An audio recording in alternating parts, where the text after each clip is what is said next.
I will record the course, so if you don't want to appear in the screen, please switch off camera, but if it's fine with you, that's fine.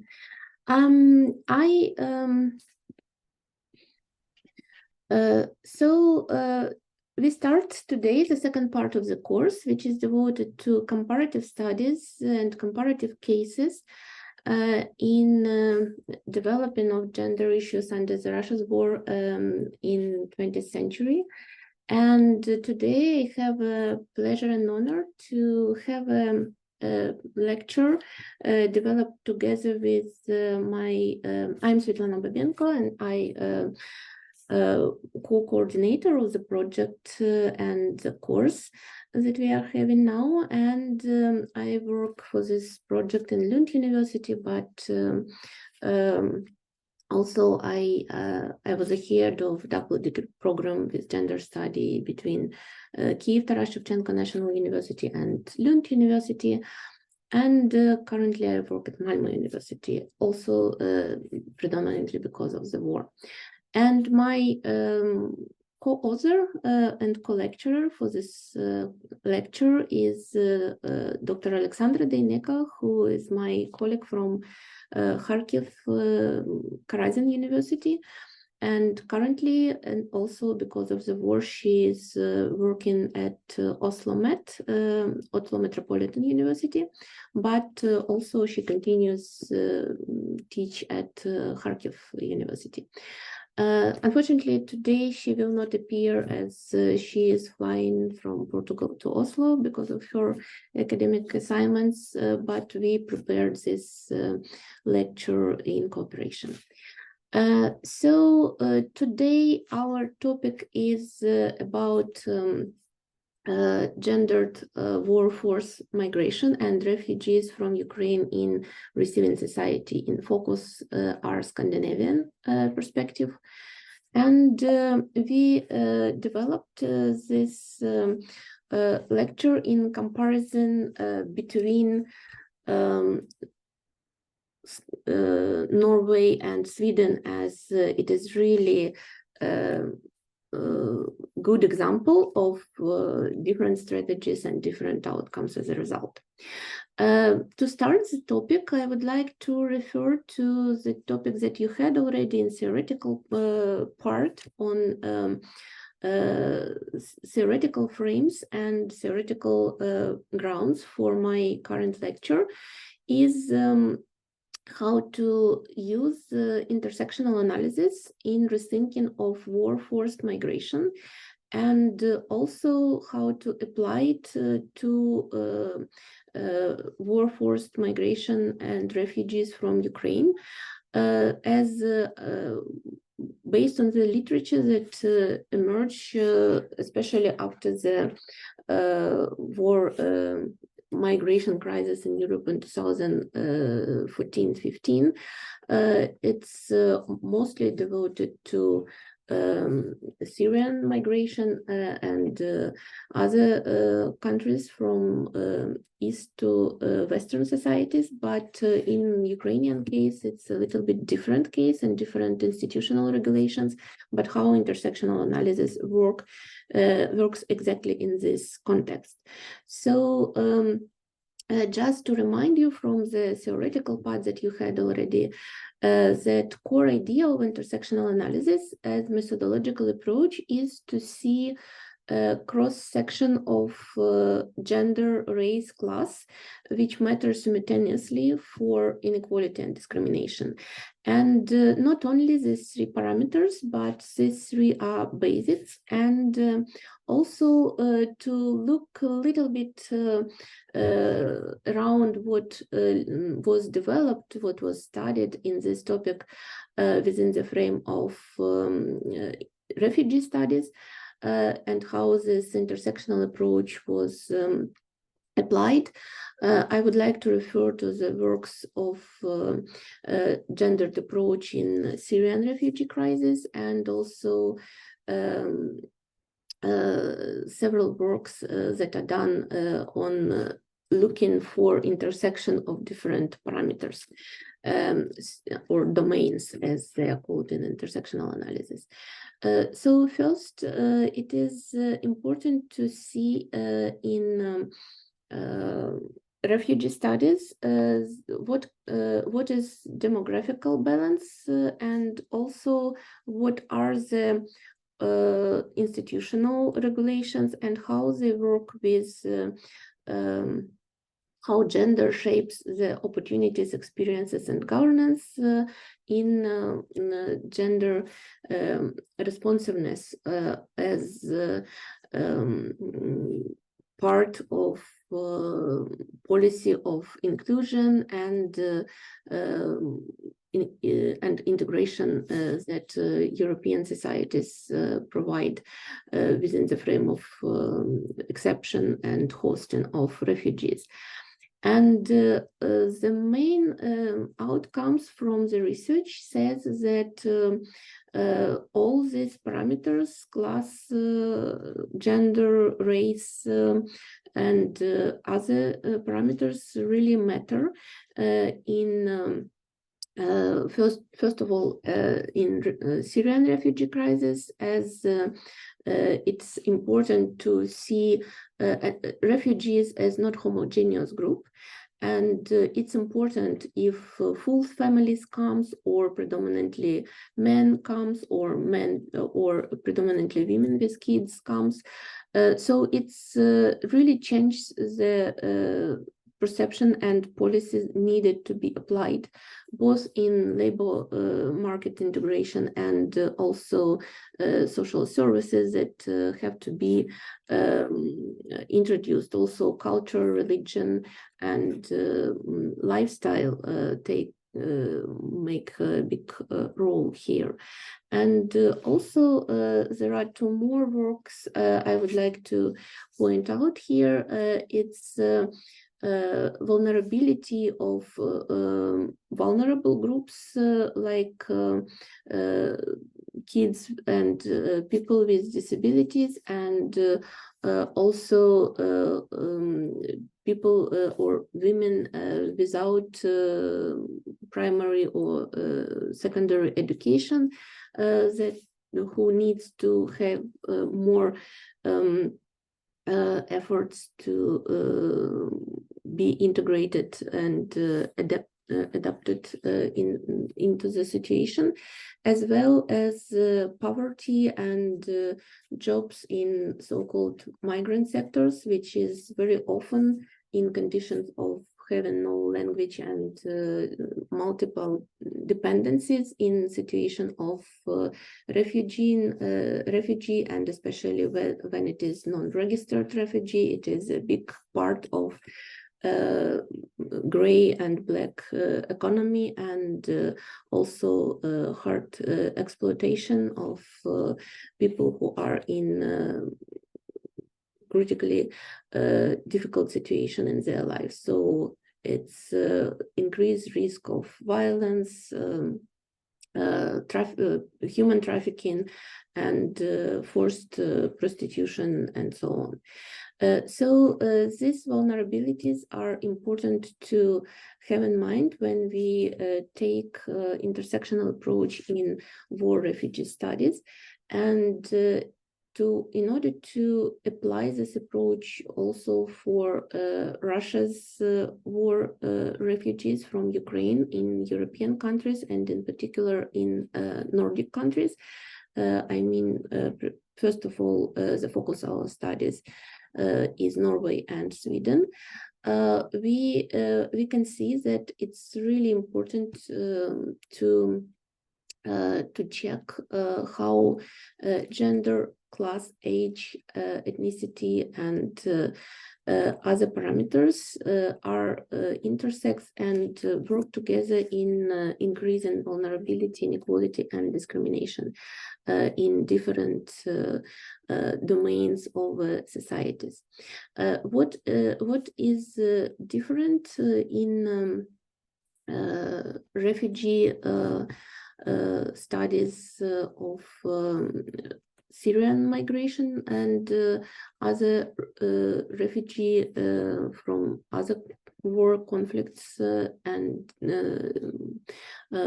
in Nordic countries is that European program of acceptance of refugees made by system of quotas and acceptance of refugees as registered one developed from 2015-16 a procedure, and now it is developed a new migration and asylum pact at the level of the European Union, which devoted to improve regulations of refugees who predominantly come and enter Europe in Mediterranean Sea, and to protect in illegal migration and passes of return. So this is now the most focus for European Commission, as well as it is devoted to improving mechanism of inter-European solidarity of exception and dissemination between countries, the refugees load, because most of it is concentrated on the countries of the first entrance of people who are escaping from the wars. And the next step in this study is that in definition of refugee, refugee is a person who get already asylum status, and there are two regulations. One regulation is for people who are seeking and applying for asylum status, and the other one is for people who get already the refugee status and is assigned for integration programs and social benefit programs in countries. And this is important difference why Ukrainians are often not defined as refugees, because there is regulation which is temporary protection decree that was implemented by the European Union as in March 2022, and it has slightly different regulations. The main point here is temporality, so it could be activated maximum for 3 years for a big mass of people, and it gives already an possibility to live in the country.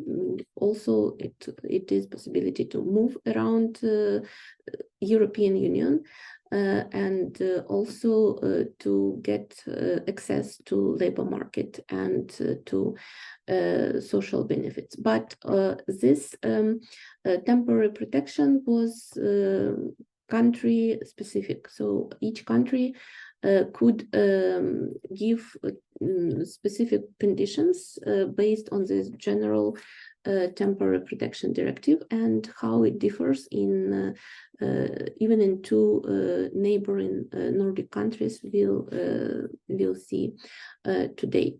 So the most important parameter that impact this intersectional view of vulnerability points, domains of Ukrainian temporary protected for refugees is temporality. So all the policies are oriented for giving some temporary protection, having in mind that in very specific period, which is defined, people will be back to their home country.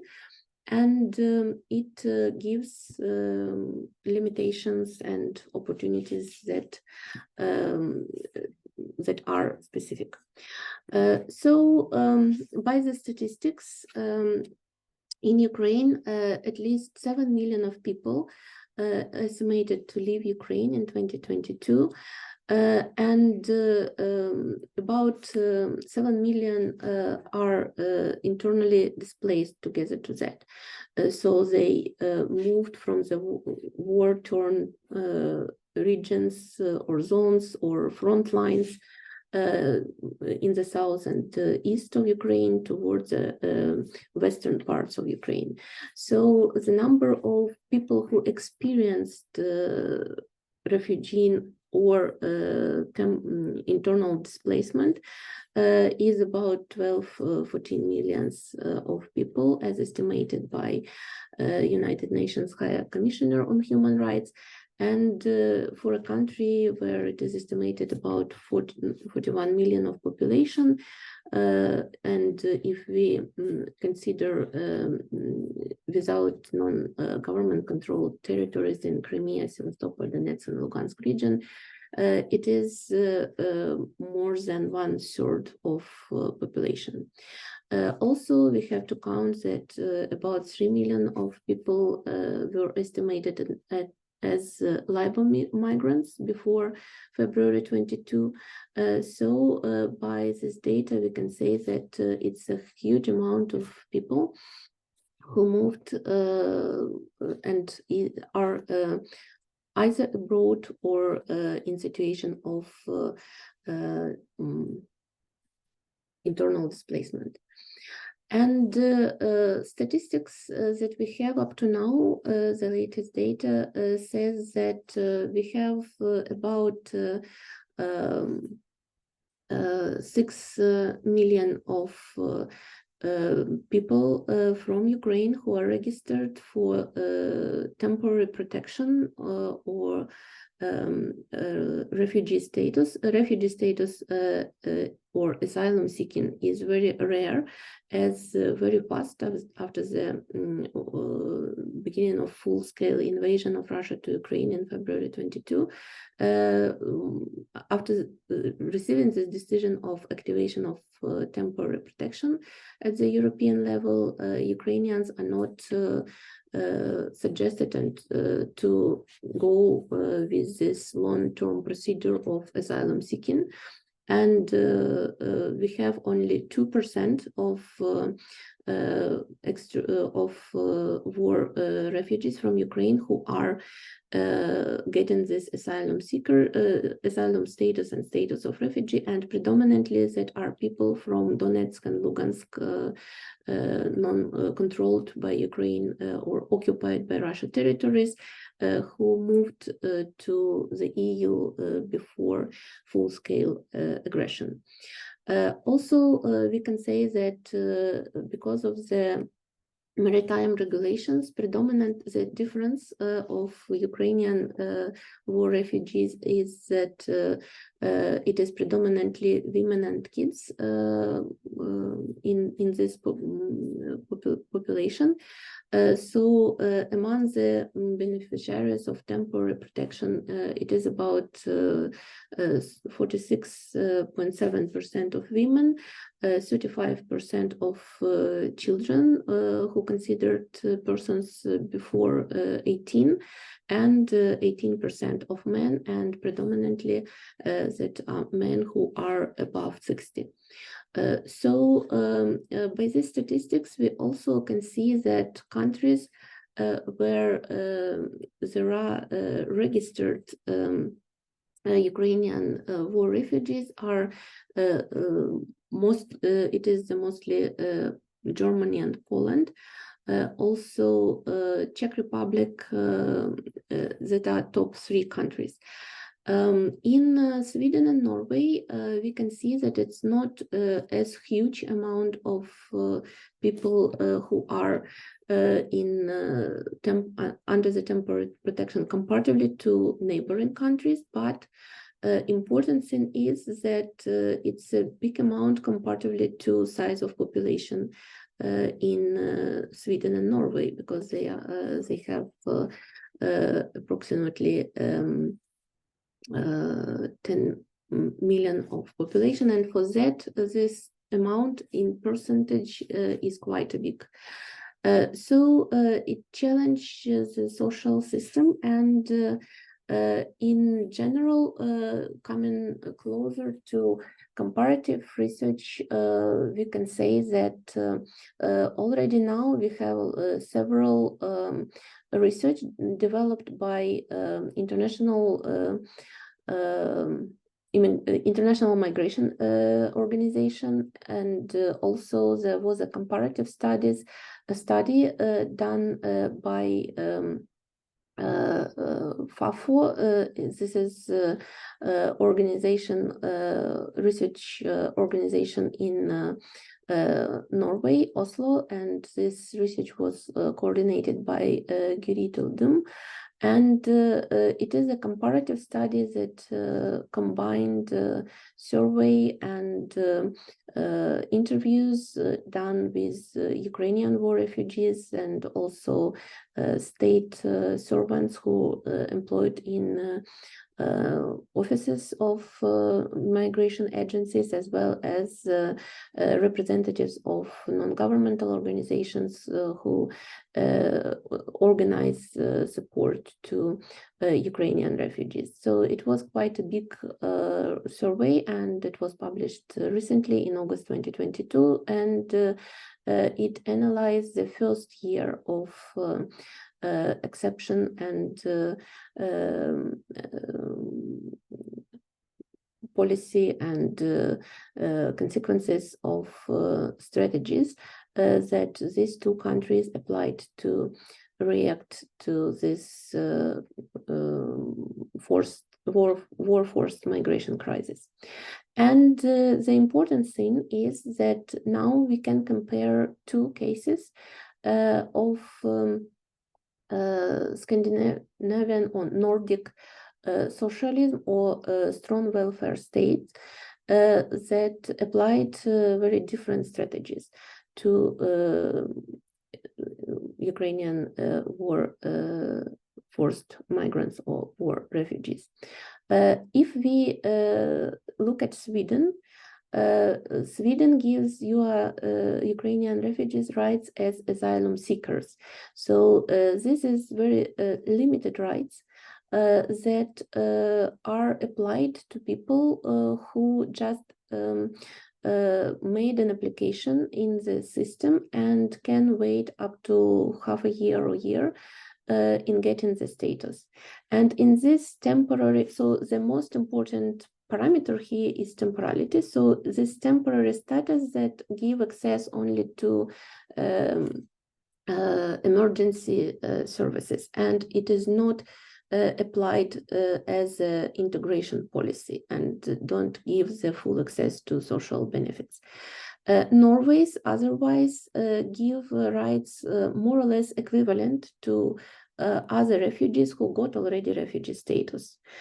So it means that it is more or less equal access to social benefits, integration policy, language studies, and accommodation, and so on. I will give more precise comparison further.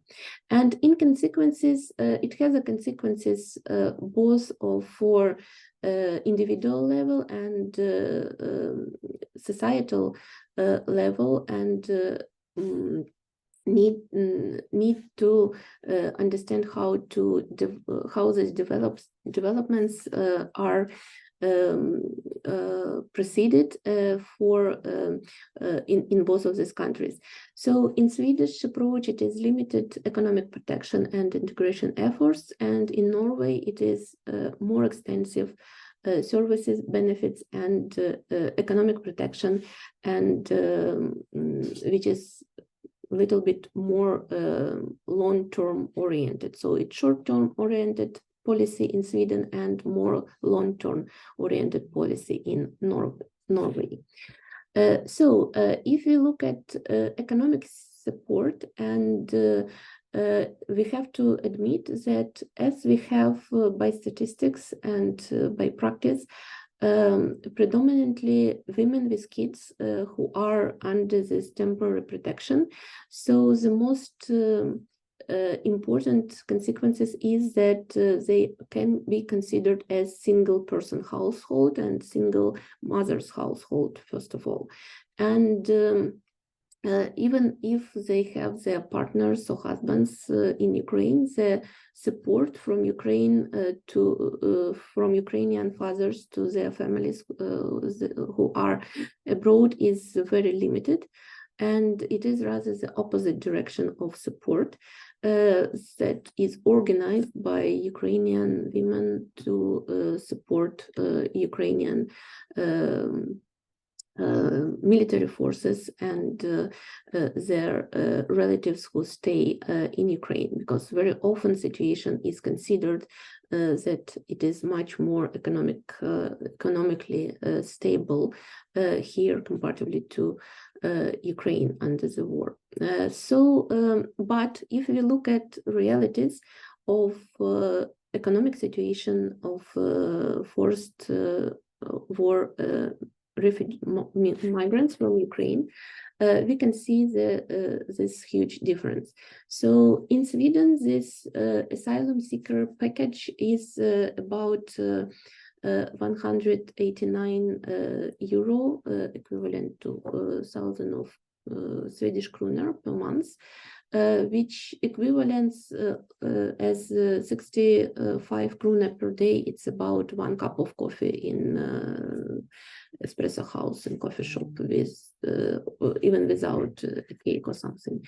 So it is very, very small amount of which is absolutely incomparable to level of expenses, especially for transportation, housing, and also food supply for the family.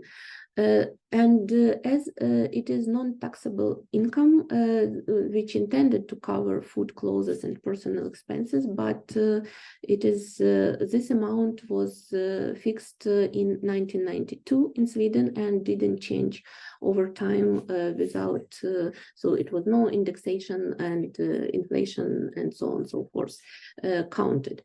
So it's really, really a small amount of money that is supplied, and also even smaller amount is paid for children.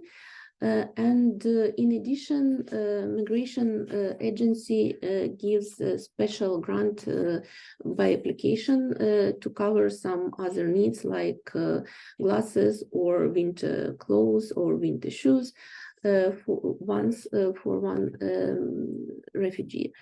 And also it's important to say that this produce a strong need for people who are,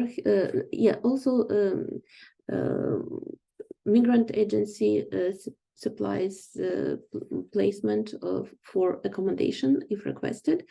And predominantly it is dormitories or again it depends on commune which has some social accommodation, and it depends on the number of people in family and depends on the region where this accommodation is available. And refugees have no choice where they go. So they are, when they are found a place, they are suggested. If they refuse, they have to find the other options themselves. So this is a very strict system in this respect. Also, it was introduced in 2022 in March. The biggest traffic company in southern region of Sweden, Skåne, introduced free of charge transportation by trains and buses and all kind of transportation for Ukrainians just by Ukrainian passport. And it was introduced from March till October 2022. So it was a great help in this respect, because transportation is higher than this daily allowance per person. So one way could be 59 krona or something like that. So it's quite expensive. Also, this system for persons with temporary protection is not a registration as a resident. It means that instead of personal number, which is registered in statistical system and get access to bank ID and bank accounts, it is another type of temporary number, which is subordinates number, which gives limited access. So you cannot with this number sign any kind of contract because you are not in the system. So, and this is a contract for housing, for internet, for mobile phone, for bank coordinations. And banks also have some kind of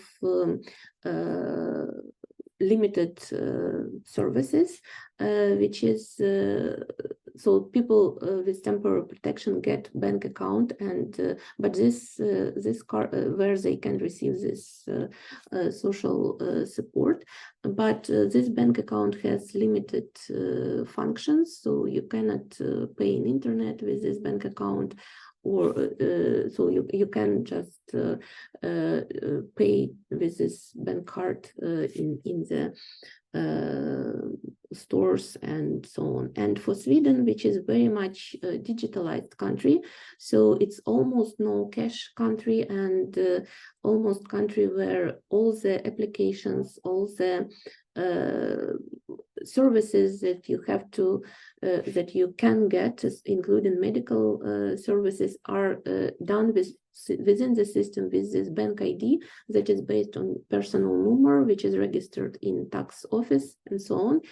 So it gives really limited functional for people who are not residents and have this temporary subordinates number. And also unemployment benefits cannot be received in this way. So it is access to labor market, but it is no access to unemployment benefits if you had job but then fired. But it is registered in system of in taxation system. So if as soon as you get a job, you can get your salary and you pay full range of taxes, which is quite high in Sweden, just in accordance to level. It is a progressive line of taxation, and but for taxation, the subordinates number works perfectly well, but it doesn't give, for example, unemployment benefits if you lose a job. Another system was introduced in Norway, and it is a social benefit system which gives allowance that is equal to 1,600 euros, and this is per month, and this is considered as minimal income, and it is has to be taxed, and also you have to pay for accommodation that is given by municipalities from this allowance. But even after that, it is left about 600 euros for daily, for monthly needs. That it's also lower than poverty line, but it's a stable income that give access to food security, at least. Also, it is in addition, refugees and Ukrainians under temporary protection get access to the same needs-based welfare benefits and the other legal residents, which includes social assistance, includes access to medical support and so on. So housing policy is also differs. So in Sweden, it is free accommodation for those who has no income, And if it is settled in a municipality, it could be any kind of municipality in Sweden where there is this available accommodation. If it is assigned by immigration office, you can refuse, but then you are on your own to find your own accommodation. And it is paid by municipality by only if you have no other ways of income. So as soon as you get job, even if it is part-time, low paid, doesn't matter, you lose these social benefits from migration agency, and you have to pay for this accommodation from your incomes. The rate is lower because it is calculated like it shouldn't be more than 20% of your income, so it is subsidized still, but all the benefits from the social system also for kids, or so if anyone from the family members get jobs, so all social benefits you can't anymore apply for them. In Norway, system is different, slightly different, as municipalities assist refugees with access to housing. Also, it is assigned by municipalities, and it could be in different regions of Norway. And this introduction allowance is intended to cover houses expenses, but refugee also can apply for houses assistance. In addition, again, because the rate of housing is quite high, and if they have to pay more than defined percentage of their income, it is subsidized by the state. So system is quite different here as well. Labor policy. All refugees with temporary collective protection have a right to work from getting these temporary protection documents. And they can, in Sweden, they can register with the Swedish Public Employment Service to look for a job. But they can't access support such as employment training, reskilling, validation of competences, and so on, given for free by this Swedish Public Employment Service, because again, they don't have this personal number, they are not registered as a country residents. To mitigate this,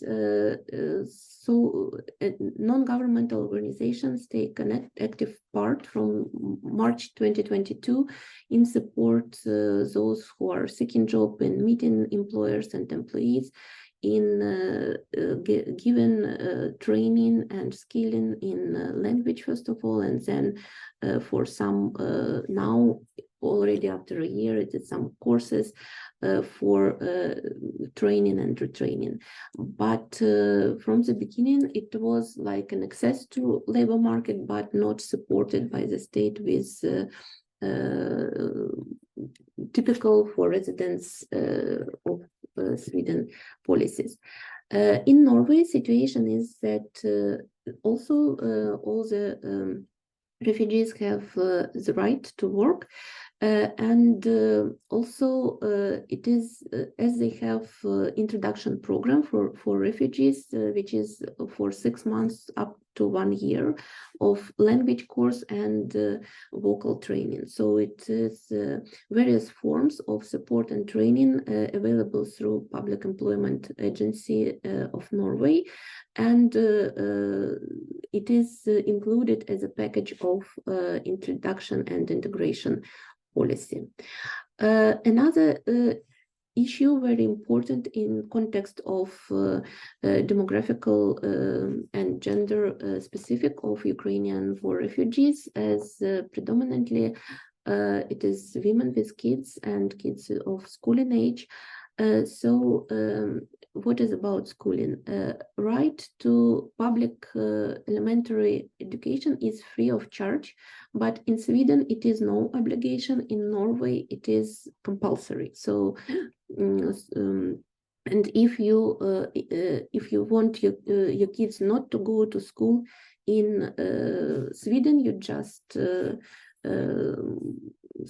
sign this paper and state that, for example, your kids are going to online school in Ukraine, it's no further steps. In Norway, it is a special committee that you have to apply to explain that why your kids are not going to school, and if the reason that they have online Ukrainian school is not a reason, because the system is that all kids must go to secondary, primary or secondary education.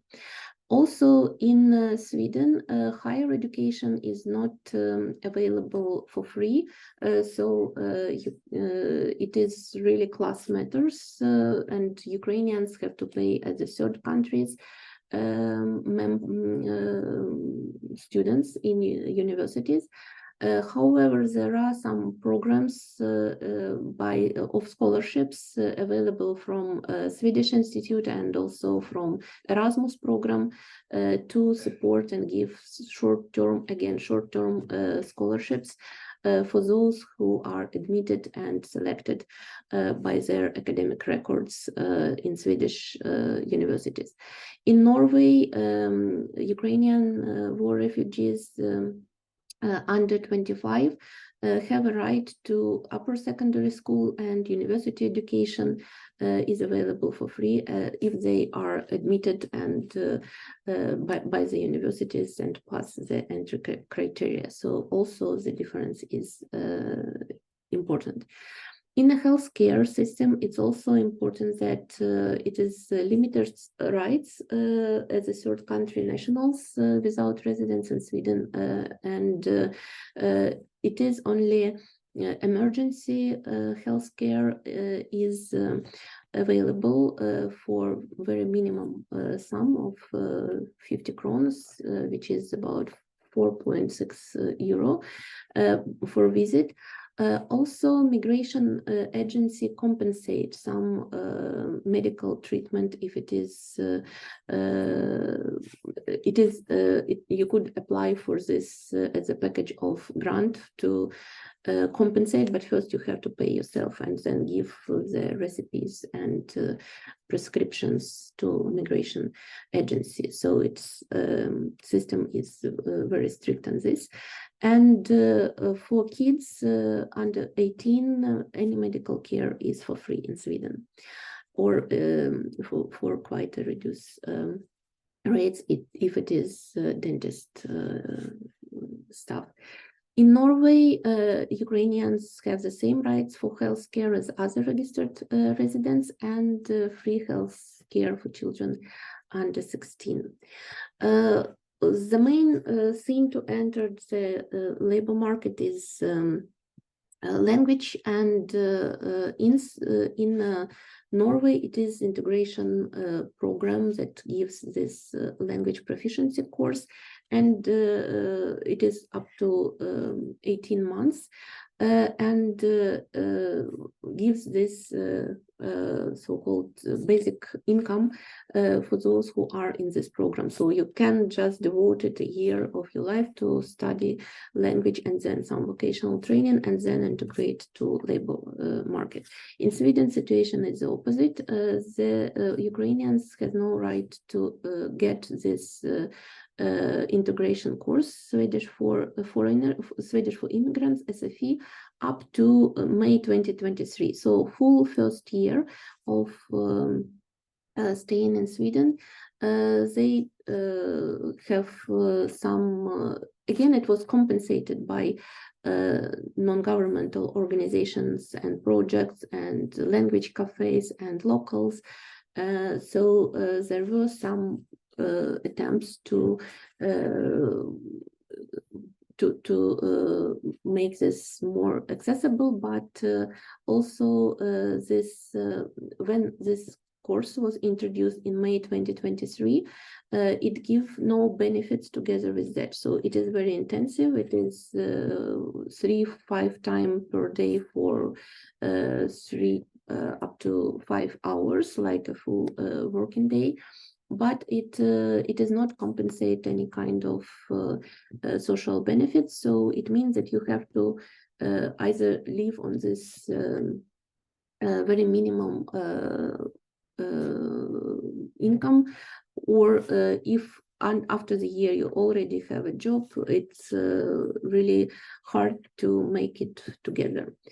And we can see the dynamic, and who came another kind of research that was done by international migrant organization, and they in Sweden they have a huge amount of respondents in all regions of Sweden. And among questions they asked, this is the data from statistical data you can see on the left, is about numbers of applications for collective protection in Sweden. And you can see that from the March 2022, where it was a peak, it was quite stable and decreasing during the next coming months for a year. And also having the free access to choose country, it was a big way back from Sweden to other countries, or Germany, or return to Ukraine migration in May, summer 2022, when people didn't apply for temporary protection and just stay with this 3 months of Schengen possibility to on Schengen passports, or move to another countries with wider system of social benefits. So if now we look at dynamic of applying for temporary protection, we have decline in Sweden and increase in Norway, whereas at the beginning it was the opposite situation. More people come to Sweden comparatively to Norway. And by the results of this survey, the most difference between those who end up in Sweden comparatively to another countries of the Western Europe was that it is a possibility to move between countries, and it was no restrictions. So Sweden was like self-selection choice for many of respondents, and as a place to stay, they were based on so-called Scandinavian welfare myth. So expectation of a strong social state, extended welfare and social benefits. Also, it was both for Sweden and Norway. It was first wave of migration was predominantly based on social networks and diaspora. So people go to someone they know already, or depended to volunteers and support in transportation, because many organizations and private people just take vacations from their jobs and go to border places of Ukraine and Poland and other countries neighboring Ukraine to support people to transport them to Sweden. If we have comparison, we can see that Scandinavian countries are strong states, but they have different approach to what policies they apply under temporary protection. It is a huge language barrier in both countries, and it is generally challenge the outcome of benefits. If we look at the most outcome of these different policies is that in Sweden, more than 56% of people under temporary protection in August 23 already were employed. Yes, it was, and it was predominantly precarious migrant sectors of jobs.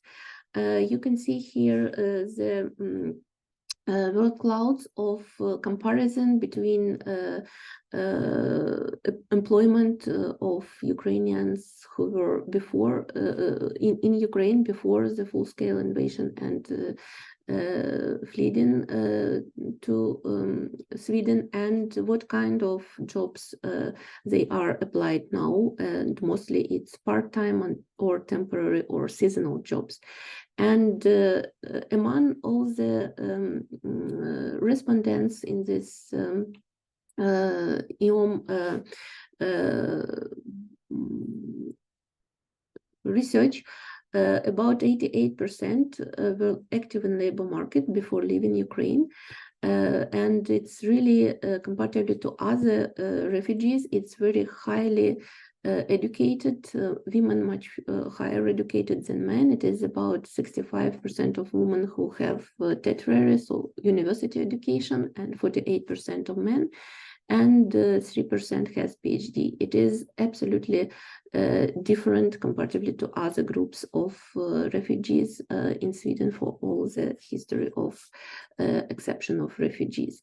So 56% are economic active people are employed, and among those who currently are in paid occupations, about half of them say that they are overqualified for the jobs they are doing. And however, class matters as well, and there are people who come with language capacities, not Swedish language, but English, and they could work remotely, or they could work with and change their skills via retraining. So they passed different ways of integration to labor market. Also, academic at-risk program support Ukrainian scholars abroad, and but still it is given positions in so-called academic precarity situation. So it is short-term research grants, which is, of course, much better than having no jobs and relying on social benefits. But still, with these regulations on temporary protection, it gives quite limited access to all the other systems, and it is not possible to choose to change temporary protection for work contracts, for example. It has another kind of requirements, and it is no access to very highly competitive contracts, which is kind of more stable positions at academia. So it is from research project to research project, or if you don't get this money, so you are out of the system. So it's another kind of situation that is not that could be seen as privileged comparatively to other groups of migrants where class matters, but it is not if we look at system at level for those who have not this migrant or for war forced migrant background.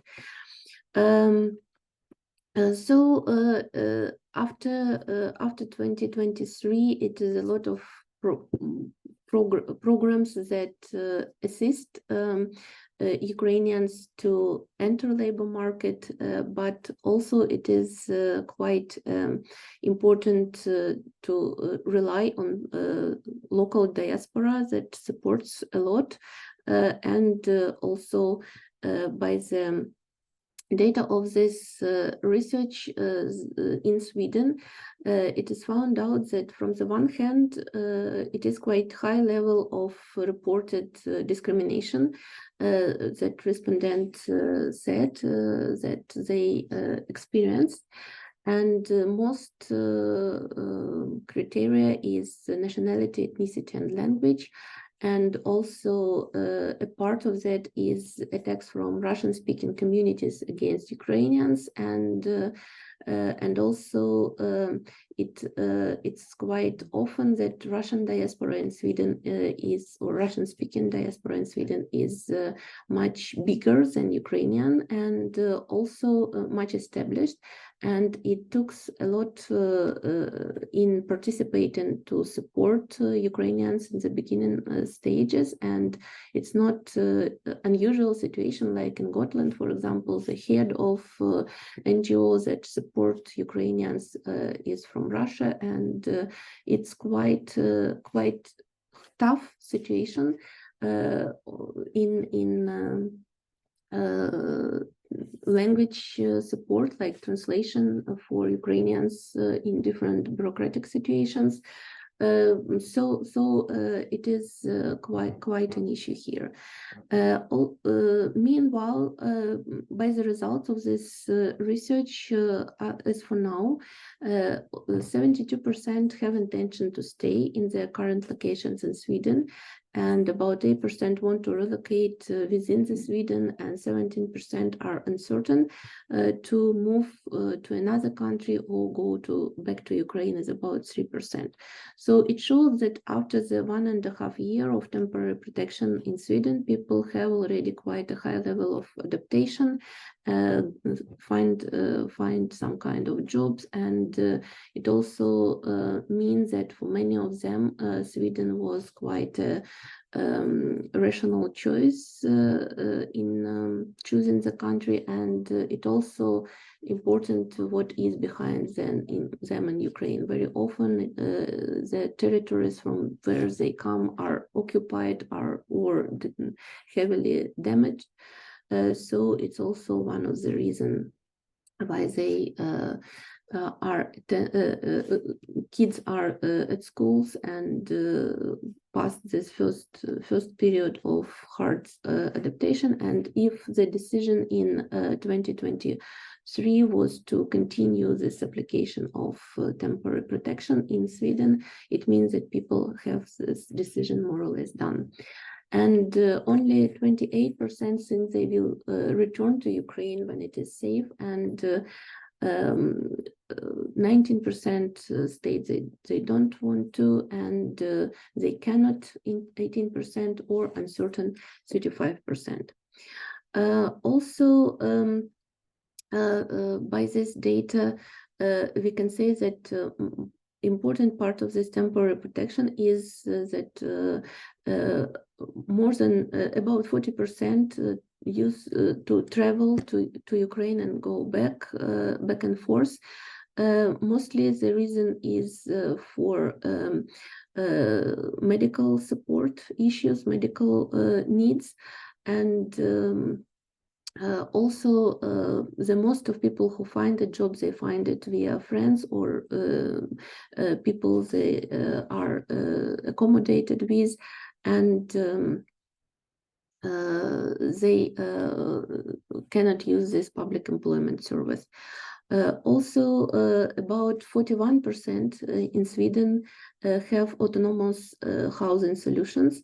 Either it is paid by them renting apartment, or 20% plus to this 41 is living as hosted by friends or host communities or NGO members or churches members who just give this as a charity and accommodate Ukrainians, and 39% currently are in short-term housing solutions provided by Swedish Migration Agency. We can rely to several other research that was done also by Oslomet and with participation of my colleague Alexandra Denica. It is surveys and also interviews done in Norway to find out how the situation is in this protection system in Norway. And also it is the same like in Sweden. It's mostly dominated by reasons to go to relatives or people who they know, or support of volunteers who come to and support with transportation at the first wave in March 2022. Then after that, it is networking and already choice of policies that Norway is developing. So we can see here that consequence of this policy is that whereas in Sweden it is 56% of Ukrainians are employed, in Norway it's only 20%, and it's because people just take this year, the first year of temporary protection to study language or reskilling and getting to normalized life after the trauma of the war. In Sweden, there is no such a this possibility was quite limited. So accommodation, and I've talked already, and very important is the role of civic society in hosting and integration. As I said, I mentioned already, it's diaspora Ukrainians in Norway, non-governmental organizations and Norwegians, and they organized humanitarian aid, communication with authority and state institutions, social cultural adaptation. In Sweden, civil society give even more support and aid, and very active in accommodating and hosting Ukrainians, as state policy is quite limited, as we already seen. It is Ukrainians and other post-USSR residents, diaspora in Sweden, that organize projects and to support Ukrainians in different aspects. And also Swedish Church is quite a big actor in supporting Ukrainians, unlike Norway, as we've discussed. And also it is unlike Norway, in Sweden, it's important part of help and support is housing and language at the first year of Ukrainian refugee. And what we can say about other aspects of Ukrainian refugees in Nordic countries, in Sweden and Norway in particular, that refugees from Ukraine differs greatly from other groups of refugees, with very active social position and very active support of Ukraine by organizing and bridging the countries, taking awareness for cultural diplomacy, for supporting the nation, for collecting donations, for organizing humanitarian aid, and bridging needs of Ukrainians who stay in Ukraine and who are in Ukrainian army. So this collection of different kind of social, humanitarian need, and humanitarian aid, and collected in regular base, both in Sweden and Norway. So it is just regular attempts to collect for ambulance and different kind of tactic medicines, and also to support all the needs. Also important part of women empowerment is that women are very active in Sweden, especially in organizing and small businesses, and organizing NGOs and networks that gather Ukrainian citizens and giving mutual support to each other. Also supporting women organizations like Kvinna to Kvinna in Stockholm, and also it is whole, for whole Sweden countries, and cooperation between educational organizations and research organizations like Sweden Institute that funded also this course.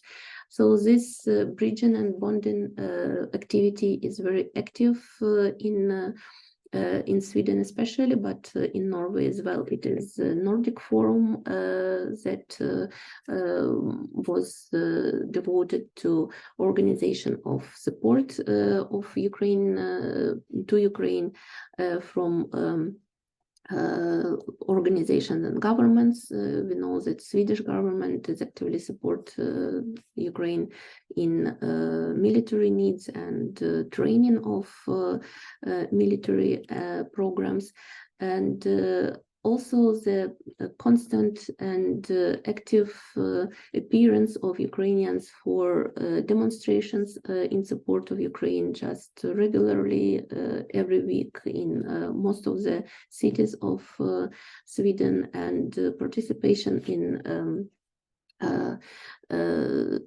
all the humanitarian support is important part of this staying in Nordic country and region bonding Ukraine and Nordic countries. So I think I will stop here, and I'm sorry for being a bit over time already, but I will stop the presentation, the record, and we can start question and answer session.